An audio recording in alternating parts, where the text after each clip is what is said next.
S&K Speed. In the Concord. Hey, look, Ruben, I still got my pit pass. Maybe we could sneak in again next year. I did want to say a couple of things. Let me car radio low. Sorry for the camera.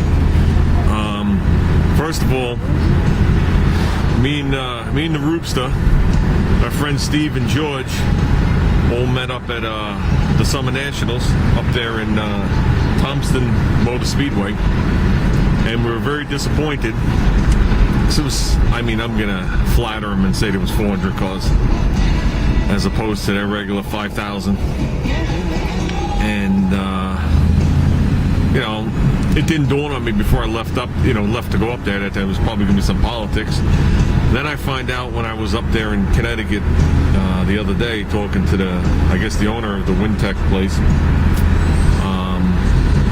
that they were still holding the show at the other place, even though it wasn't the same guy doing it. So I guess there was people just protesting it, and I guess 90% of the people went to the other show. If I would have known that route, we would have went to the other show. But yeah, heading off to S&K Speed to get some gasket material. I know the local auto parts by me only sells, you know, that crap that's rolled up into like a tube. This, they have the nice Mr. Gasket stuff. They got the regular stuff and the Ultra Seal stuff, which I've used before. If you look at where my carburetors are mounted on my tunnel ram, the plate for the carburetors, and then the actual lower half, I guess that'd be the plenum. The plenum's the upper half. They don't make those gaskets anymore, and they don't match up to anything else, so I had to stand there and make them myself.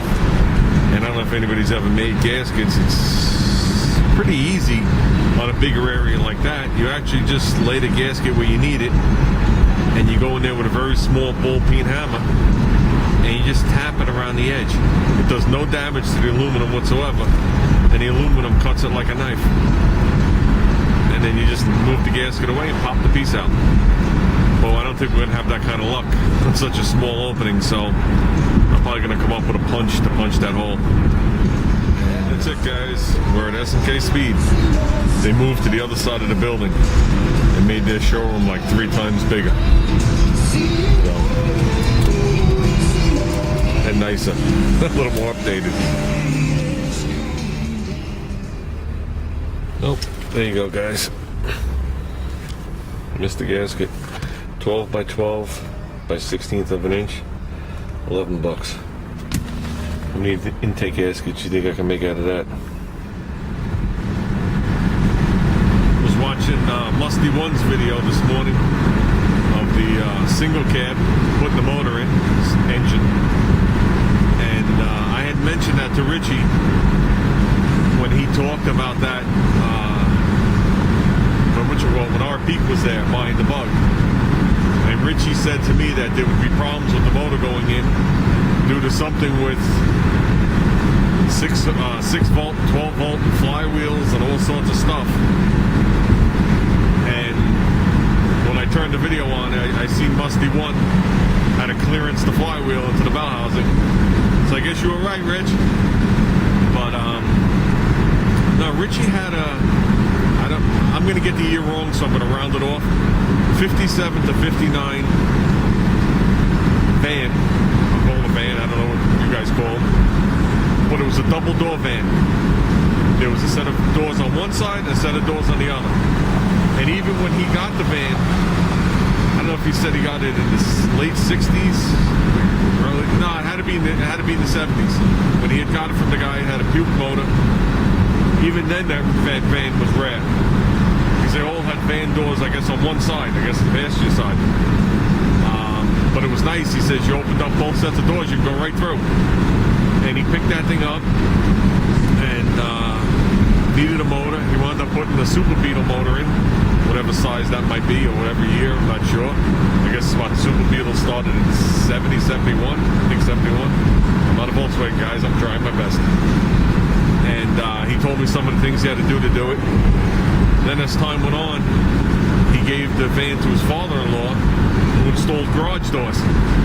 for businesses and homes and stuff like that, and garage door openers and things like that.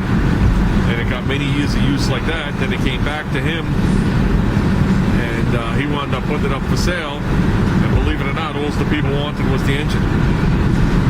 Nobody even wanted the body. Man, you never know what's going to be a collectible, do you? Okay, this is what I got, guys. There's the gasket. 18mm Craftsman. Ground it down. Perfect fit. I could strike this with a hammer. I'm going to try pressing it since I'm here at work. Just like that. So let's see if I can put you guys in there.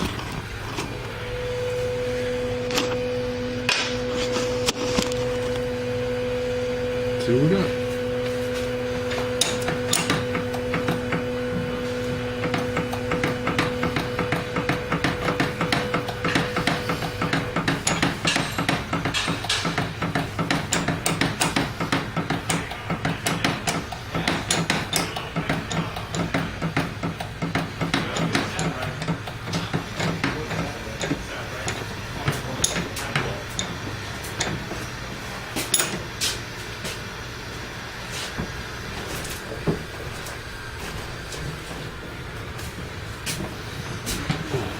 How you doing, Henry?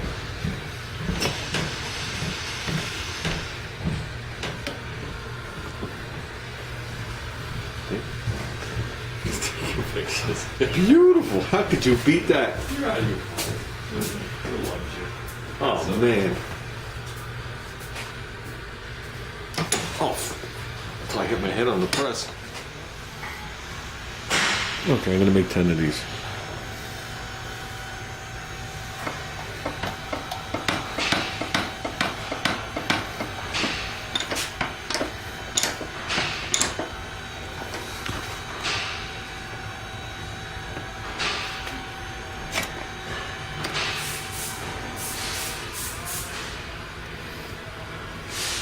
I can't do this with one hand.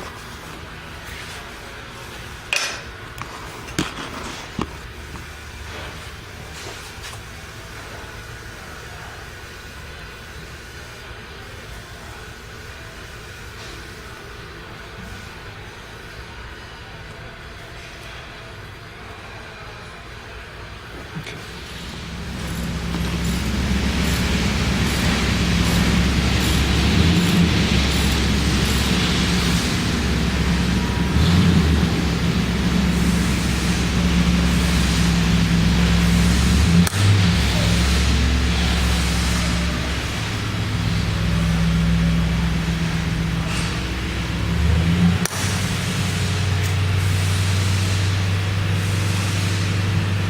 There you go, guys.